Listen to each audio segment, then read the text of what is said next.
In this episode, we will be learning about Python's subprocess module.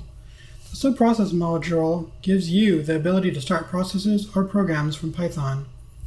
Let's take a look at how it works. First, we need to import subprocess.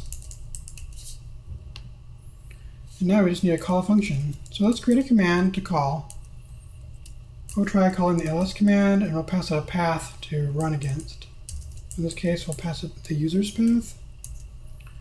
And then we'll do a subprocess dot call, and we'll call that command. In most systems, if you see a 0, it means that the program executed successfully. If you see anything other than a 0, then something bad happened, or it failed. Each application has its own error code, so you'll actually have to look up what that error code means. But overall, 0 is good and anything else is bad.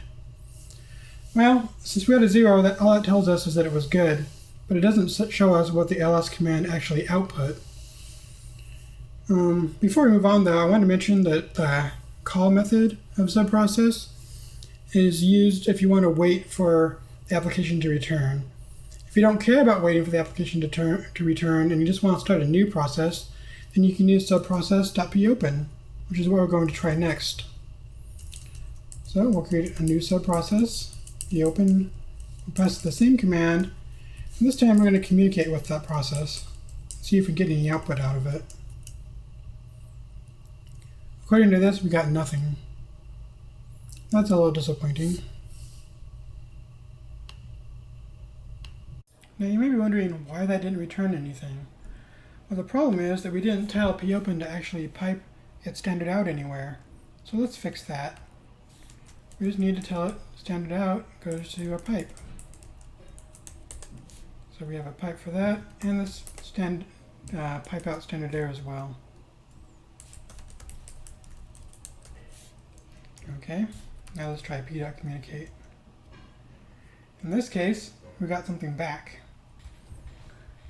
ls command executed successfully, and we found out that I have 3 folders, Mike, Shared, and Michael. That's kind of cool. So now we know how to communicate with our popen command, and we also know how to wait for a command to return.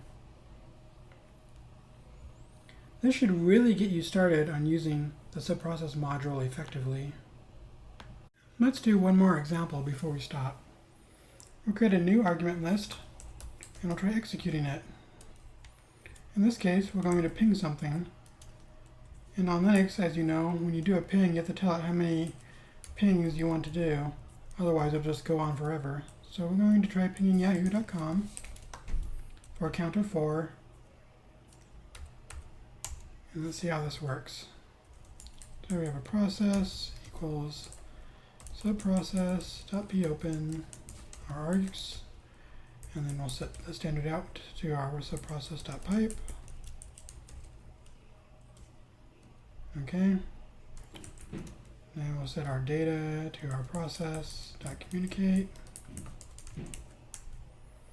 And then for our line in our data, we'll print it out. Print the line. As you can see, that prints out each line, although it doesn't always print out the /n correctly, so it looks kind of funny. Anyway, at this point you should be able to use the subprocess module pretty well. There are several other functions that are worth looking at, so I recommend checking out the documentation to learn about those. Thanks so much for watching, and I'll see you next time.